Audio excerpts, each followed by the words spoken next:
week 14 of the Higher Education Authority Education for Sustainable Development Spotlight Series. This is the last of our series before we take a little break for the summer, and we'll be returning again on the 27th of September. Just again, some sort of rules of engagement for today. The session's been recorded and will be put up with all the other resources on the National Forum Resource Hub, hopefully by early next week. So there's a whole suite of resources up there after 14 weeks of engagement by the different institutions. My name is Mark Kelly. Most of you know that already, and I'm currently on secondment with the Higher Education Authority as the ESD Policy Advisor. I'll be keeping an eye on the chat and the Q&A, so please put any comments or questions that you have for the team, and I'll facilitate some Q&A at the end if we have some time. We're delighted that today we have the University College Dublin, who are going to be sharing some of their ESD practice. So I'm going to hand over to Professor Tasman Crowe now to start the proceedings. So thanks, Tasman. Good afternoon, everybody, and welcome. Thanks very much, Mark, for this opportunity to showcase some of what UCD is doing in relation to education for sustainable development. So in the talk that we prepared, I'll start out and wrap up, but in between there'll be case studies presented by my colleagues Emma O'Neill, Kirsten Southard, Kendra Pelechny, and Ainoa Gonzalez, who are all on the panel here now. So late last year, UCD launched its Breaking Boundaries strategy to 2030, and early this year we complemented that with our sustainability plan to 2030. And Breaking Boundaries outlines a series of major strategic initiatives, and we're going to present case studies relating to 3 of them shown here, which actually overlap and integrate across different aspects of campus life. So I'm going to start out with a very brief overview of our sustainability plan, and we'll return at the end then to comment on how we're using seed funding to promote some aspects of it. Emma is then going to talk in general terms about education for sustainable development, and then Kirsten will introduce our BSc in sustainability. Kendra was one of the lead developers of our sustainability toolkit and will outline it for you, followed by Ainoa, who led the development of our SDG dashboard. So to start, driving sustainability is an underpinning cross-cutting theme throughout the Breaking Boundaries strategy, as you can see here in the diagram on the right. It's there as one of the kind of background values. So the strategy also specifically commits UCD to being a thought and action leader of transformational change for sustainability through its campus operations and community, as well as through our education, research and innovation. The work we've been doing already over many years is reflected in our ranking as a top 50 institution worldwide for sustainability in the QS rankings in both 2024 and 2025. We've also received a Smarter Travel Gold Mark for our work on sustainable commuting and are an active SDG champion this year. So clearly we really want to build on that position and go forward to maximise our contribution for sustainability as part of the wider network of educational and other organisations in Ireland. This is the governance structure that we put in place to do that. So I was appointed nearly 2 years ago now as the Vice President for Sustainability, and I have a place on the University Management team. We also have a small central unit, the UCD Sustainability Unit, and a subgroup of UMT focused on sustainability. Central to our participatory approach, though, is working with affiliated voluntary groups and also the establishment of core working groups, each comprising approximately 20 members, including representatives of each of our 6 colleges, plus students and professional staff. And their brief is to engage widely and develop well-researched and well-thought-through recommendations for actions in their respective areas. And there's one specifically dedicated to education, student experience and professional development, and Emma is one of its 2 co-chairs. These participatory structures were essential to the preparation of our sustainability plan to 2030, which we launched earlier this year, with Kendra's speech being the widely acclaimed highlight of the event. And you can have a look at the plan for yourself via the link that's on the screen there to our website or via the QR code. And we're happy for the slides to be circulated so that you can do so more easily. So in the plan, we lay out a set of 6 high-level objectives and list actions to achieve them. The one most relevant here is number 4, empowering staff and students, as that's the one in which we seek to enhance the education, training and student experience to ensure that everyone builds their capacity to understand and engage with the sustainability agenda. Our overall approach is really to look to try to combine education, research, and operational approaches to inform and influence societal change. And we're looking to combine also the kind of the bottom-up initiative. So there's a real wealth of energy and enthusiasm in the UCD community, and we really want to foster and promote and support that, but also then to combine it with higher level strategic approaches as appropriate to work towards transformative institutional change. And really, we also recognize communication and engagement as a critical ingredient in finding the best solutions and promoting them and establishing their uptake, both within and outside the university.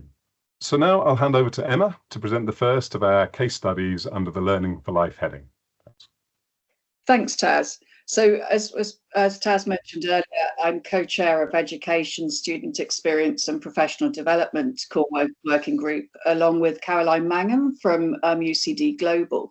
And what I wanted to do initially was just really explore a little bit that this group is looking at with respect to the empowering students and staff, looking from the student perspective at the education side of things, before handing over to Kirsten, who will explore a little bit more about the BSc and sustainability. But I think it's important for me to just highlight that we very much view the education side as part of the whole student journey and student experience. And Kendra will be touching on some of those other aspects. So we view it very much holistically and really want to be looking at the whole living lab perspective from the campus. So looking at education for sustainable development, I think UNESCO has been very clear in stating that education can and must contribute to a new vision of sustainable global development. And that very much aligns to the mission statement that we have. It's also very widely viewed that education institutions are very well placed to take a leadership role as agents of change. And they're going to do that by effectively championing education for sustainable development. In turn, the ESD really is the effective means to drive SDG 4, quality education. But UNESCO, I'm sure all of us would be aware, is very open in saying that it views quality education as a key driver to all of the other SDGs. So that makes it really key importance in terms of affecting change.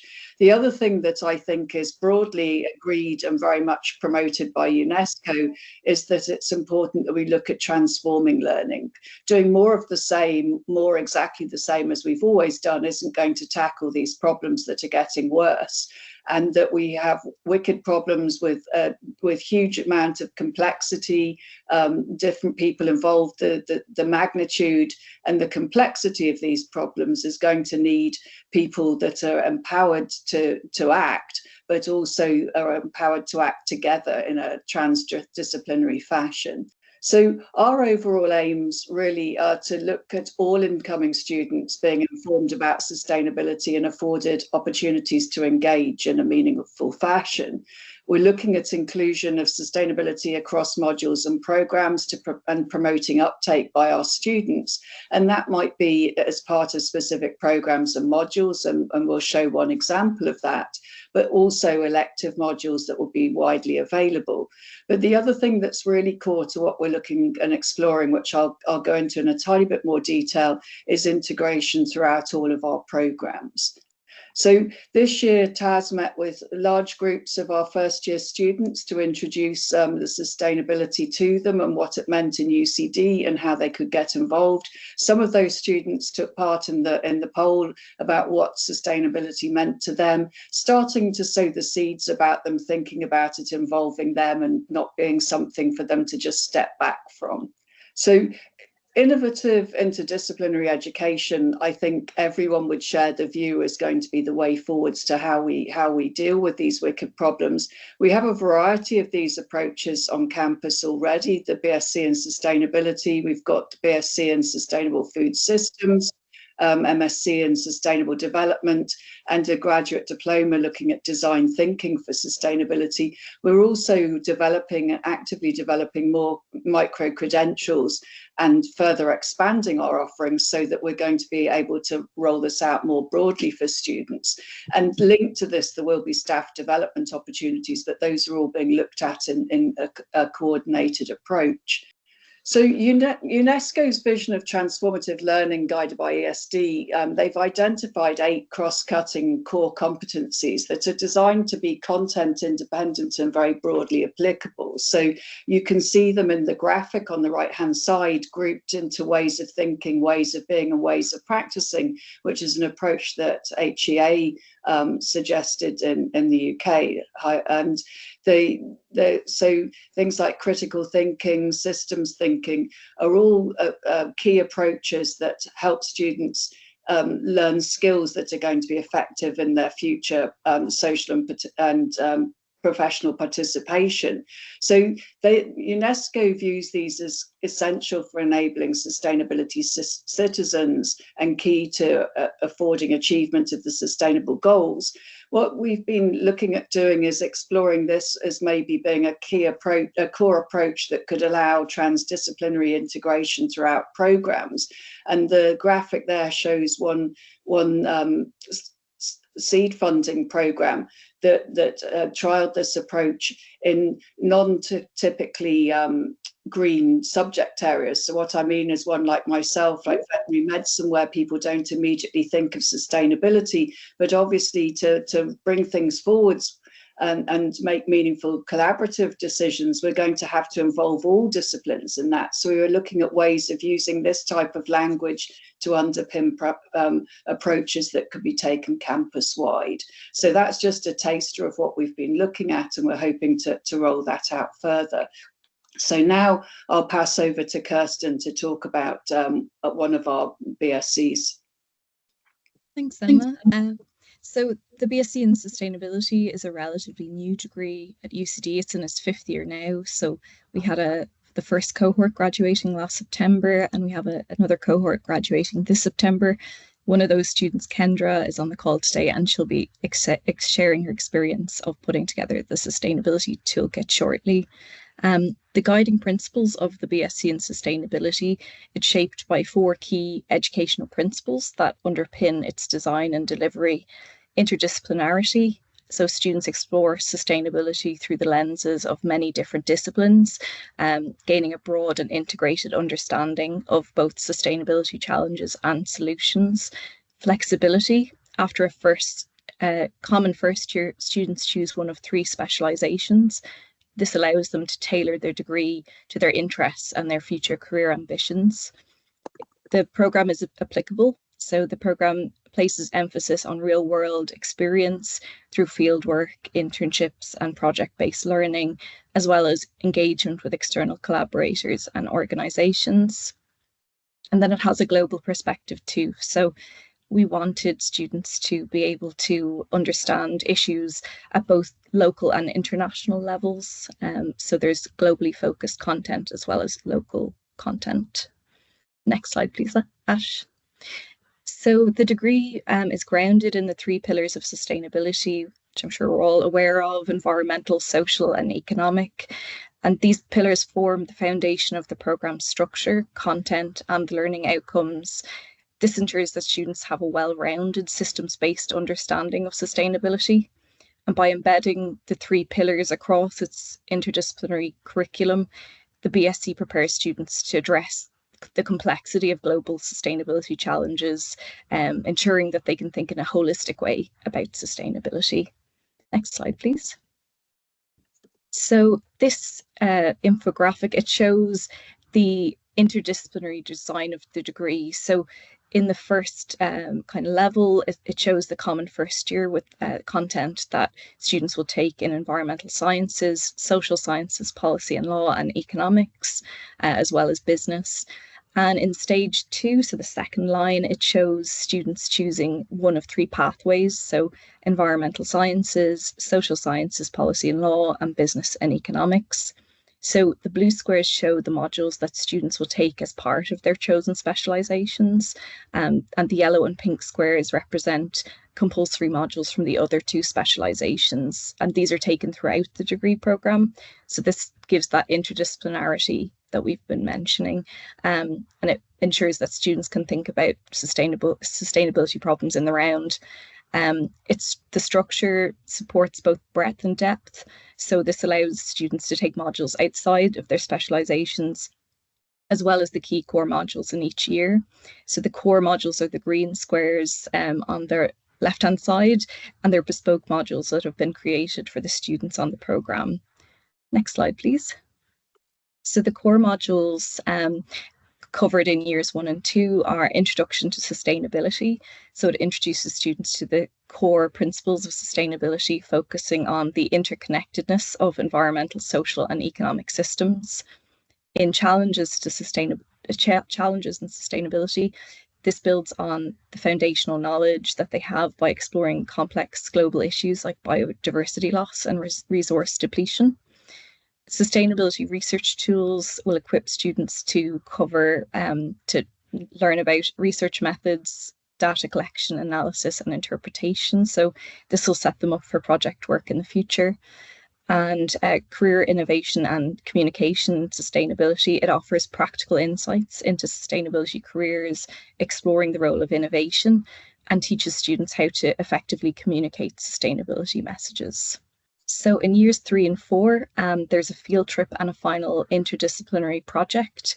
So the field trip to Copenhagen happens at the start of stage 3. They take part in a week-long international field trip, and the immersive experience allows them to be exposed to real-world sustainability practices and urban innovations in a very innovative city. So the activities include community surveys, mapping, stakeholder engagement, and then the students present their findings using ArcGIS story maps and YouTube videos. The trip basically allows them to gather ideas and bring them back to Ireland and to Dublin.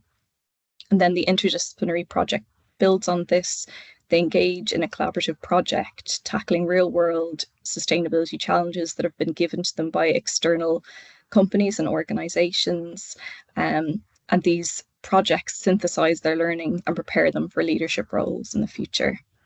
So these experiences essentially ensure that our graduates are well prepared for the complexity and demands of sustainability careers.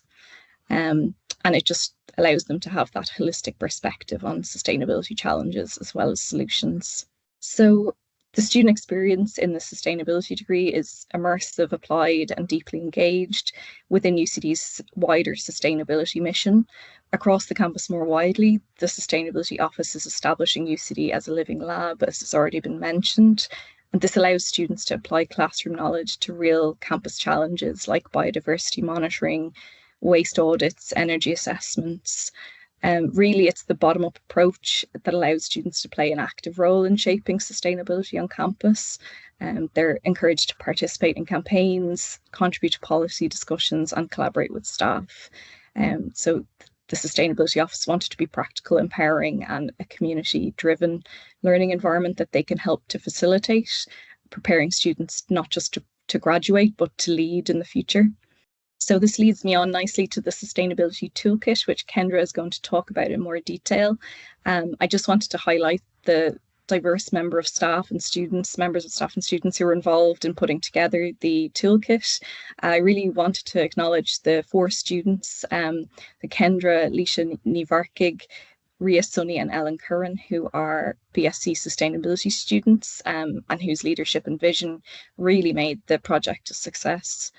So the toolkit was developed over 18 months and began with a university-wide survey.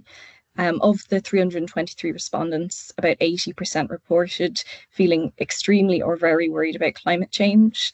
And many students expressed a desire for more support and guidance, whether that's through a module or resource pack. And that feedback directly informed the development of the toolkit. So now I'll hand over to Kendra, who is one of the research team members and a soon-to-be BSc Sustainability graduate, who will share more about her experience on the project. Thank you so much, Kirsten. Okay, so what is the Sustainability Toolkit?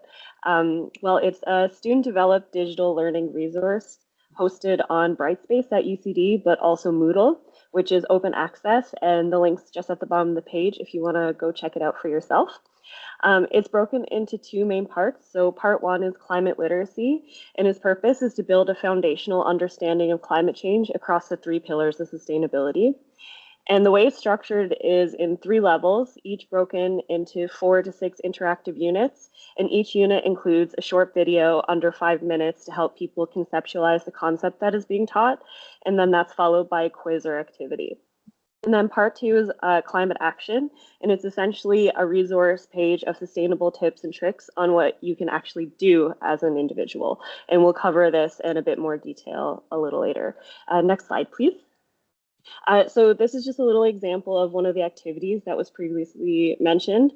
So the learner would watch a short video on the differences between weather and climate, and then this is a drag and drop activity, which asks the learner to sort the descriptors into the correct category, and they can do it as many times as they want until they get it correct. So level 1 is called What's the Problem? And it really focuses on the environmental pillar, covering the basic concepts of climate science that we believe everyone should know.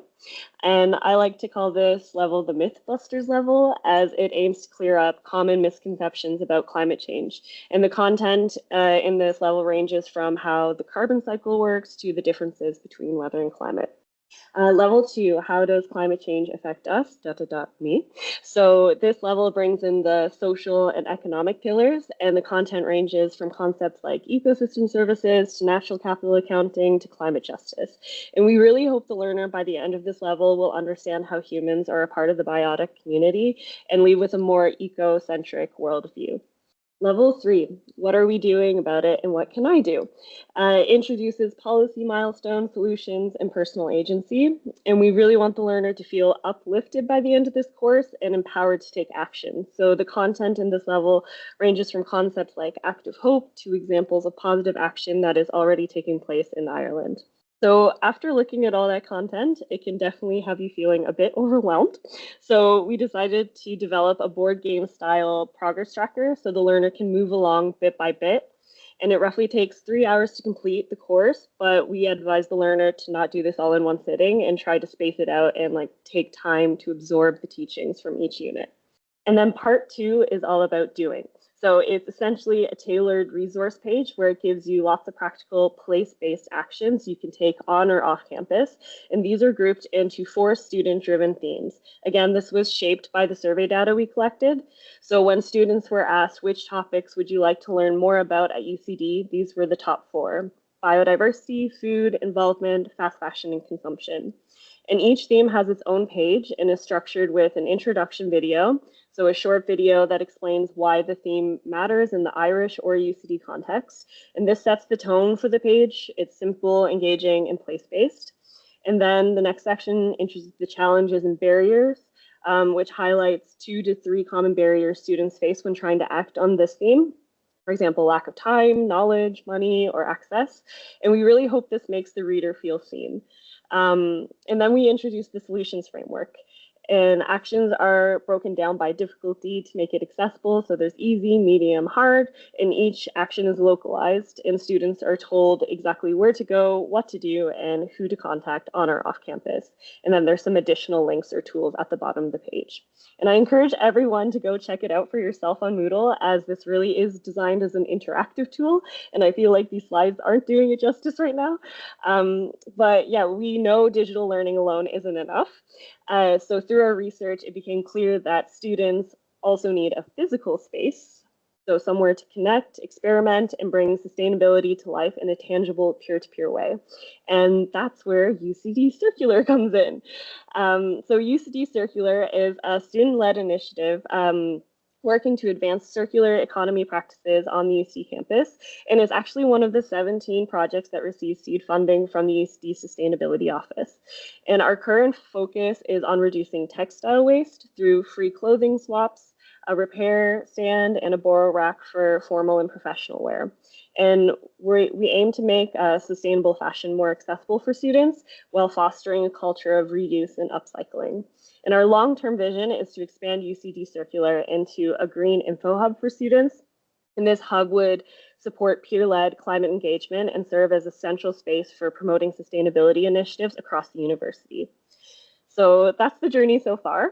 Thank you so much for listening. And now I'll pass over to our next speaker, Ainoa. Thank you, Kendra. And good afternoon, everyone. So in this last case study, I want to introduce you to the SDG dashboard for campus. This is particularly relevant to the Digital Campuses initiative of UCDs, but also closely links to the Learning for Life case study Kendra has just presented. Not only because the dashboard I will talk about is also included in this sustainability toolkit, but also because it presents a resource that supports learning for life and engagement with sustainability. The interactive dashboard was born out of a conversation on the opportunity to centralize campus information on sustainability in a visual and engaging way. The idea was actually to better understand what UCD is doing locally to contribute towards the SDGs, to enhance UCD communities' awareness and engagement with sustainability, and also to provide a platform to monitor change and progress. From the outset, we actually were very aware that we're going to encounter some significant challenges, including the fact that there was little to no geographically explicit digital information available, and also significant data gaps. But we actually turned these into opportunities during the development of the tool. So we secured funding from the Higher Education Authority and fostered a student-staff co-creation approach. As you can see in these slides, there were many individuals who contributed to the co-creation of the dashboard, but contributions went beyond this core set of individuals. In a similar way to the sustainability toolkit, we had a campus-wide survey, which received almost 1,400 responses, and these informed decisions on some of the data and functionality of the dashboard. In this diagram on the bottom right, you might appreciate that this was a very iterative co-creation process. Our starting point was that we reviewed existing sustainability reports and then carried out the survey, and subsequently we started data collection. While this was happening in parallel, actually, we consulted with key UCD stakeholders, including States and Services, the Energy Institute, UCD Global, student societies, and so on. And this was to ensure that we provided most relevant and up-to-date data sets into the dashboard. So in the next couple of slides, I'm going to give you a quick tour of the dashboard. As Kendra rightly pointed out, the slides don't do justice, so you have the link there, and we welcome you to access it and have a look at it, check it out yourselves. This first slide is the landing page of the dashboard, and as you can see, it was structured around the 17 SDGs. Although it's difficult to demonstrate, as I said, the functionality of the dashboard, this landing page and the rest of the web maps that I'll show you briefly in a minute are very dynamic.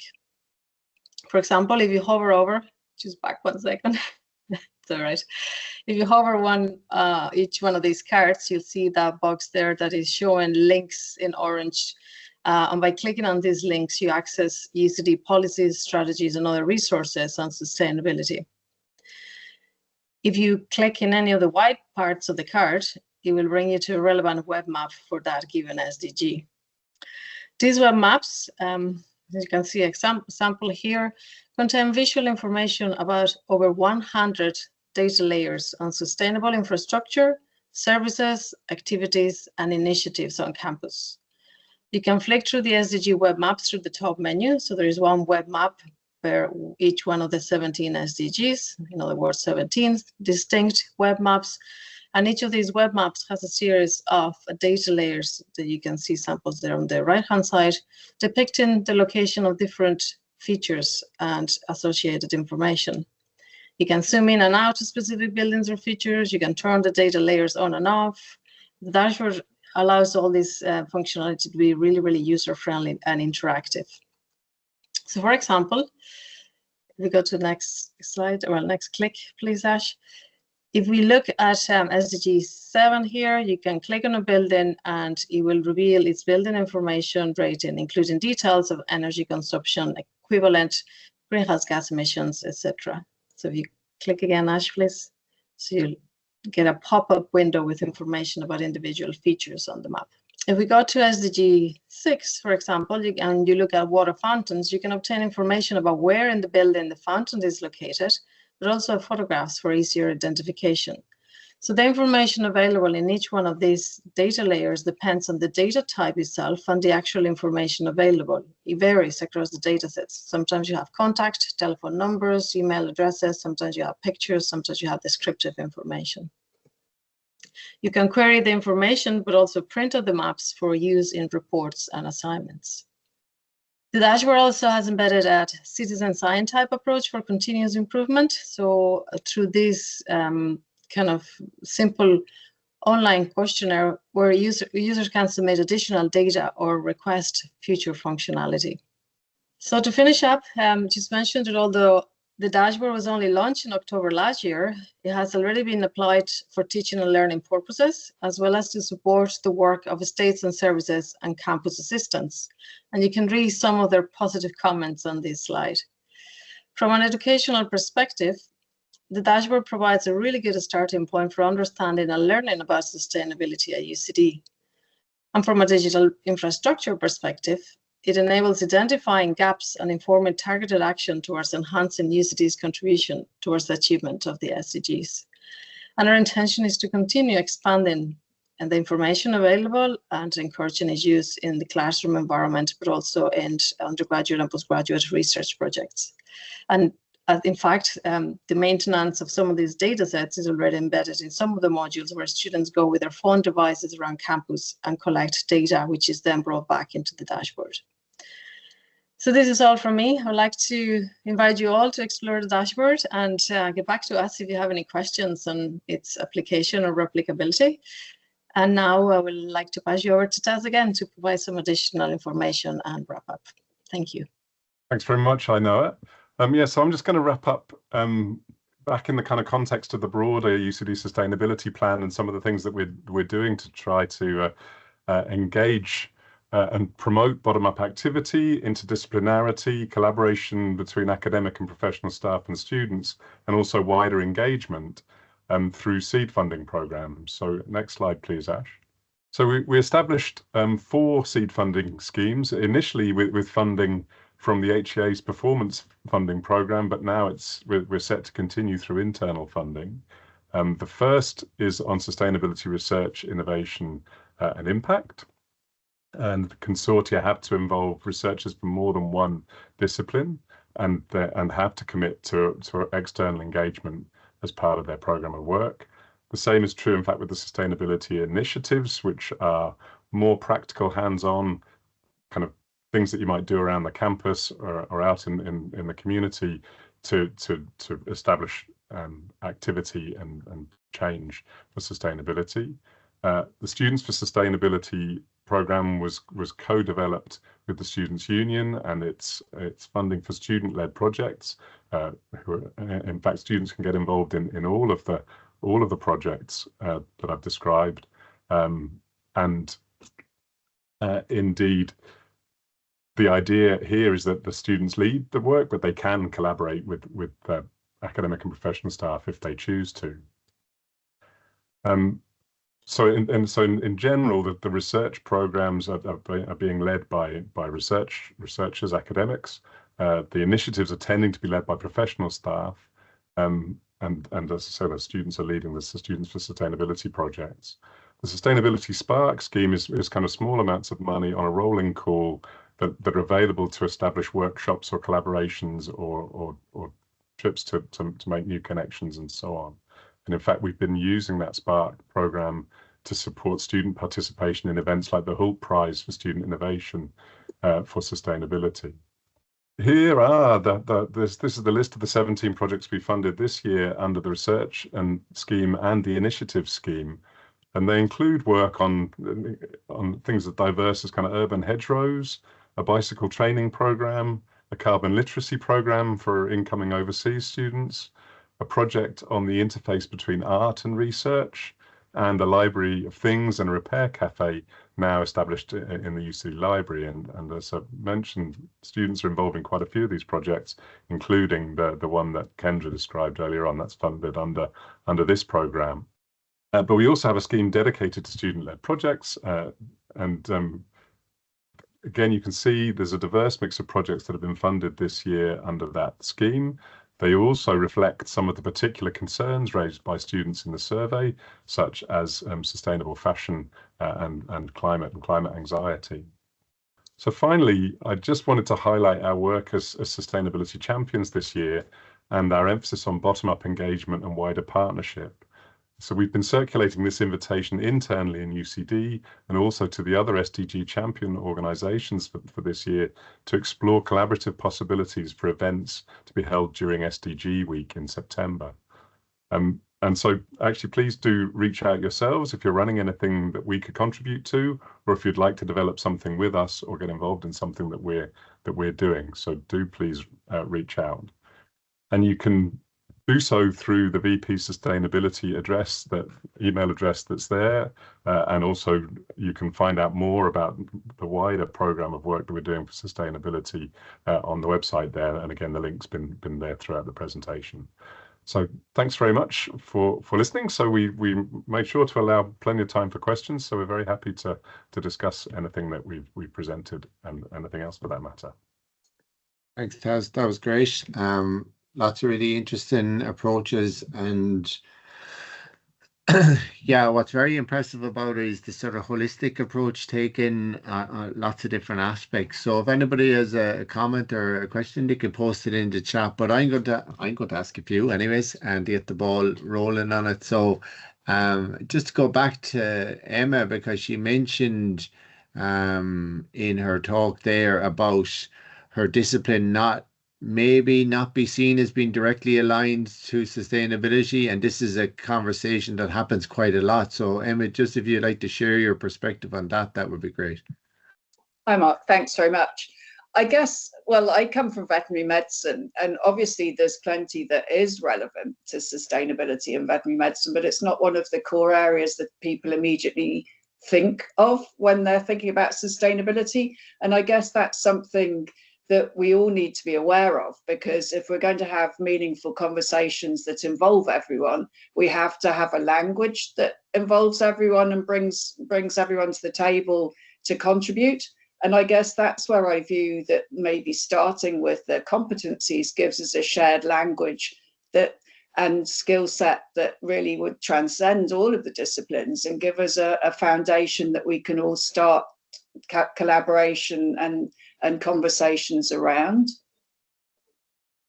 Yeah, so I think that's really interesting. Like, the competency frameworks have been around for a long period of time, and when you're looking at graduate outcomes and graduate attributes and all of that, there's a nice way of sort of framing education for sustainability, align it to maybe disciplines that may not see themselves directly related to sustainability, because ultimately it's about the opportunities we're giving students to develop these competencies.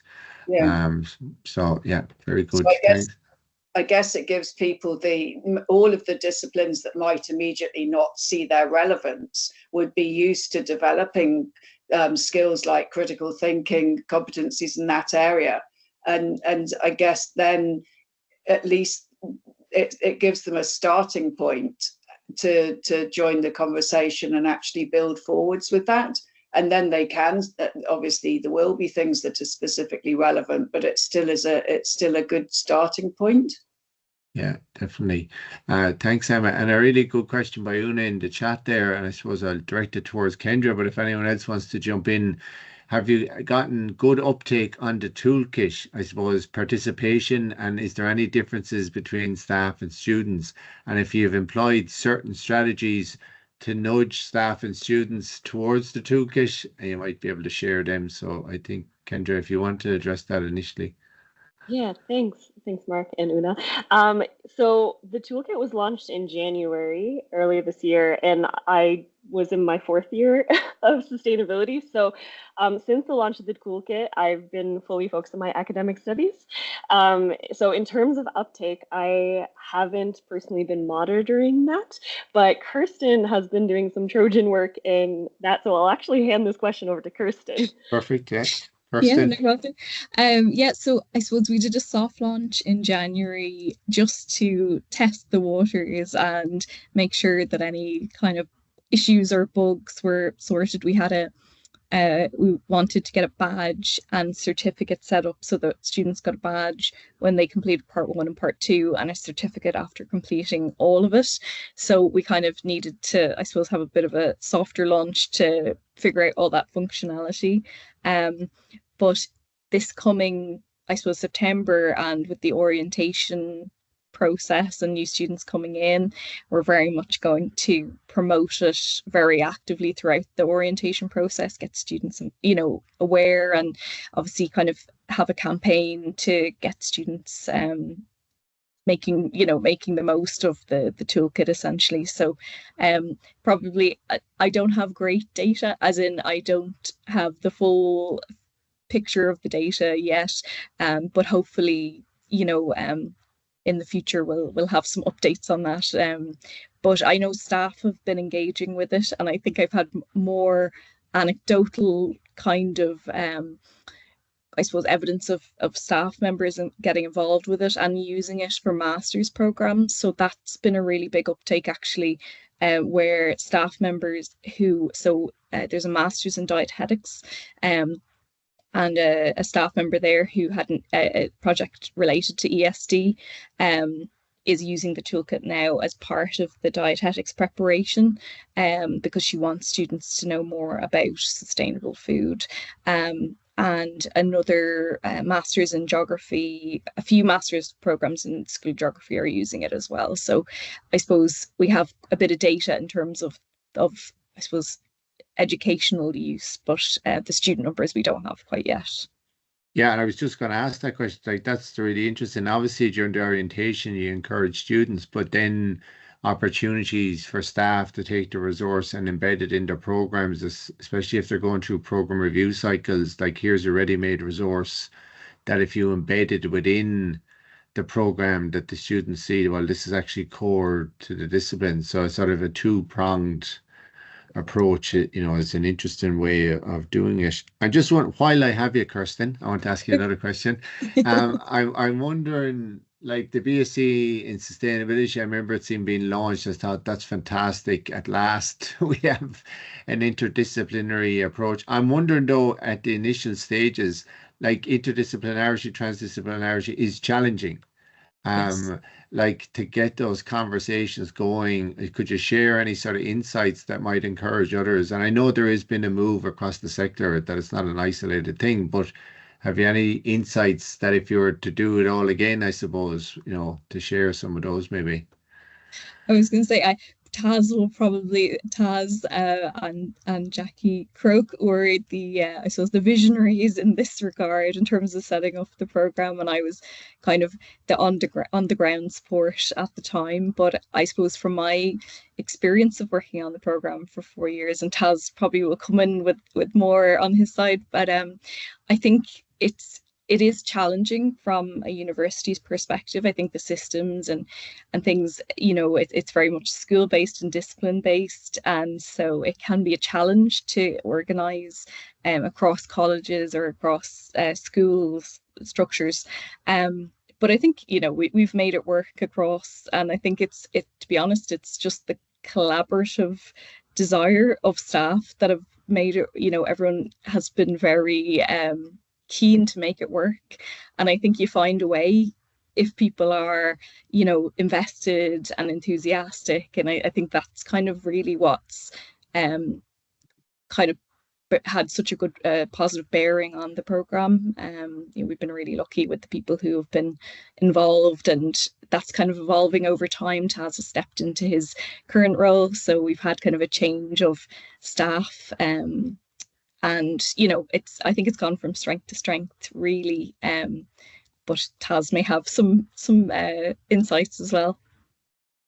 Yeah, and actually, no, I think you summed it up extremely well, Kirsten. The biggest challenge probably was the kind of the tendency for the systems and structures in the university, and from an administrative point of view, to be siloed. But we were able to find our way through that, and the other magic ingredient was the general enthusiasm of staff and colleagues who could see the value in it and were prepared to really kind of think outside the box a little bit. And you know, the biggest thing, of course, is bringing a big new cohort of students into modules that are already very, very full. You know, so there was it was a lot based on individual personal conversations with people saying, look, this is what's going on.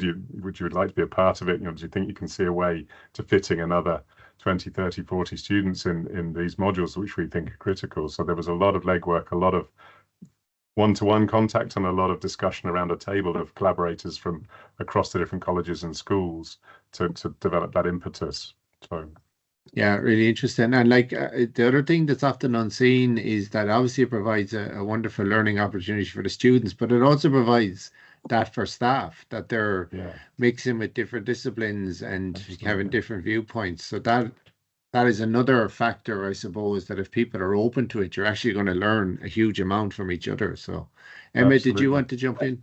I was just going to jump in there and really agree wholeheartedly with that, but actually push that we probably need to give a very strong message out that it's really the structures that need to be put in place to facilitate this. Because I think that my experience of anything that's involved cross-discipline collaboration is that it's really exciting. It really engages everybody, and it's very powerful. But it's very, very difficult to bring about. But it's never difficult because people aren't willing or enthusiastic about it. And as soon as you put them in the same room, really exciting things happen. So we probably, as a sector, need to really communicate that upwards very strongly, because it does need to be enabled. And that is the message that's coming out to anything you attend on sustainability, is that's the way forward. I was at a fantastic meeting there in Saudi run by UNESCO, and they were really trying to bring that message forward, and that it needed to go beyond us saying this is difficult to we're going to shout about getting this enabled. So I really feel quite strongly about that, because I think it will really be what makes the difference. Yeah, and like, to be provocative, maybe we should have percentages of programs that have to be interdisciplinarity, have that embedded within them, as well as all the other really important teams. Yeah, so a very valid point. I know I'm just sort of interested in the dashboard, because again, a brilliant resource. And you may not have the stats on this, but you mentioned that a couple of programs are utilizing it. But from an educational point of view, have you seen sort of interests from staff to sort of take this resource? And I know it's fairly recently launched and sort of embedded again within the educational part, because it's a perfect example of a resource that's quite holistic but can be utilized for obviously campus decarbonization, obviously communication, but also educational. I love the way it's designed for citizen science, that it can be evolved over time. So I'm just wondering what the sort of level of integration has been at an early stage, or maybe it's too early to tell.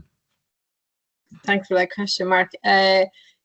Yes and no, it's early to tell, in the sense that it's only been available really for the second trimester of this academic year. So, but having said that, there was a lot of interest from the outset on embedding this into some of the existing modules, particularly those associated with the sustainability program and those that are linked to the geography school, which is where I'm based. Yeah. So the modules for Introduction to Sustainability, Mapping a Sustainable World, and which is the other one, GIS for the Introduction to GIS for Sustainability. Those three modules are actively using the dashboard. What I'm saying actively is some of them are using it as illustrative cases to engage with infrastructure and getting to know how sustainability can be implemented at the local level.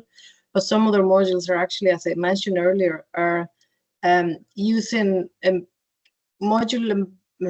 have embedded exercises into the modules to basically get the students to walk about campus and collect information. So in this way, we keep in the information up to date from year on year, and the students engage more meaningfully with the information as well. Yeah, really good. Kendra, did you want to jump in there? I just want to tag on to what I know is saying, just anecdotally, some of my friends will use the dashboard to locate the water fountains, the refill stations, because they're really hard to find sometimes. So they're once they're familiar with the tool, I think, then it's really handy to have that information. Yeah, no, and that's a very practical use of it. So it doesn't have to be, highbrow use. It can be very practical. Where are the water stations? And sometimes we sort of forget about the practicalities of life on campus and trying to support students and staff to behave in a certain way. So that's a perfect example. I'm just wondering, Kendra, like developing the toolkit, what came through as a really good team as well, the amount of co-design with students. Like, was the development of the toolkit and your involvement in that a separate thing to your degree, or was it part of your degree? Like, did you get credit on your degree for, was it a project that you could have got credit for on your degree, or was it a separate thing through a funding call? Just curiosity.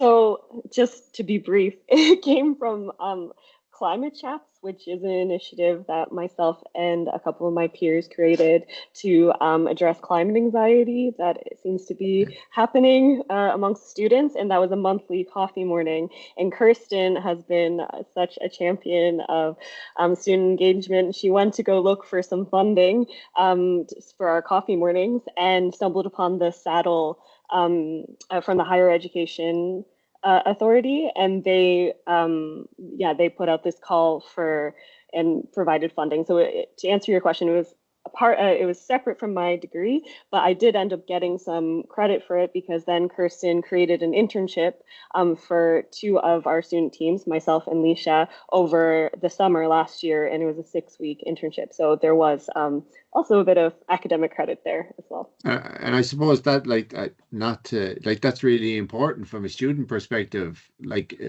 a lot of sustainability issues can be passion driven and people have a general interest, and I presume that's sort of where the climate chats came about. But then also to embed it within our structures so that, okay, you're doing it, it's fantastic, but you're also getting the academic credit, I think, is really important, because it puts not that it's not valuable in of itself, but it's adding that value so that students say, oh no, they really value this because it's part of the course. So I think that's a great way of doing it, actually. And the climate chats, we must talk about that again, because that's a really good idea. I know a couple of weeks ago, the IADT shared an idea where they went from conversations, connections to action. And it's that you've just outlined a very similar sort of journey there, that we need to be able to talk about it, and then what do we do about it? And so what I think was really interesting from all the different presentations is actually the use of language that you've been using. Like with the toolkit, it's asking very simple questions. And I think that's really important. And sometimes, especially not from a student perspective, but from an academic perspective, we tend to get too technical about things, and we need to break it down. And it's not diluting it, it's just communicating it in a more effective way. So I think that was really interesting. The last question I'll pose, and there's lots of really nice comments in the chat there about the work that's going on, is to Taz. Like, from your perspective, Taz, there's a huge amount of work done already, but from, what's the next thing? What's the next big challenge from a UCD point of view when you're looking at sustainability? And you only have a couple of minutes then, Splash. It's not. Well,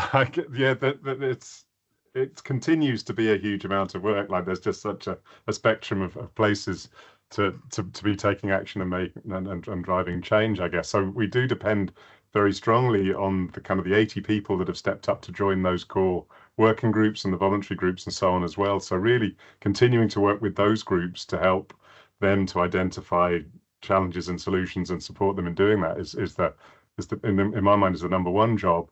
I guess we also, the other big jobs that spring to mind, I mean, we committed to net zero by 2040.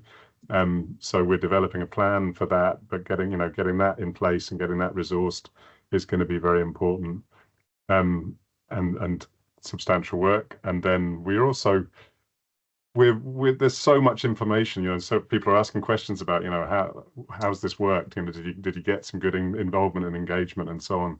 We've got reporting requirements under the Climate Action Plan. We're joining a voluntary reporting framework, the STARS framework. There's ranking submissions and so on and so forth. And so we're trying to develop a system that's a more efficient and streamlined way of identifying and collating, synthesizing information and making it available to a wide range of users. We want to kind of create a dashboard. We've got plans to do it, to create different kinds of dashboards for different kinds of users, so that that information can be used to inform teaching and learning, can be used to inform strategy, and at a smaller scale level at individual schools and units. We'd like people to be able to look at what they're doing in terms of travel and energy usage and so on, and start thinking about the ways that they can reduce them for themselves. It's all about, to me, it's about giving people ownership of these challenges and looking to develop their own solutions that they can live with and can carry forward. Yeah, that's great. Yeah, no, it is a huge thing. It is a huge amount of complexity, but there's what the Spotlight series, I suppose, today to show that there's a huge willingness across the institutions in the sector to do really good work, a huge willingness to share. As you see, people are sharing links and slides and even sharing their practice. So that's, really positive. There's lots of bad news going on in the world. And, we think that this is providing a lot of, hope for people, especially people working on this for a long time across the sector. So I just want to thank everyone today that took the time to prepare and present, and to Ash, who was there in the background sharing all the slides, who's not getting the credit. And as I said, we'll be putting the recording up hopefully early next week with the slides and everything. So thanks to everybody, and thanks to everyone who attended. As I said in the beginning, we're going to have a little break now for the summer, but we're going to be back on the 26th of September with Dundalk Institute of Technology sharing their practice. So have a great weekend, everybody, and thanks very much. Brilliant. Thanks very much, Mark. Thanks everyone. Thanks, Mark. Thanks, everyone.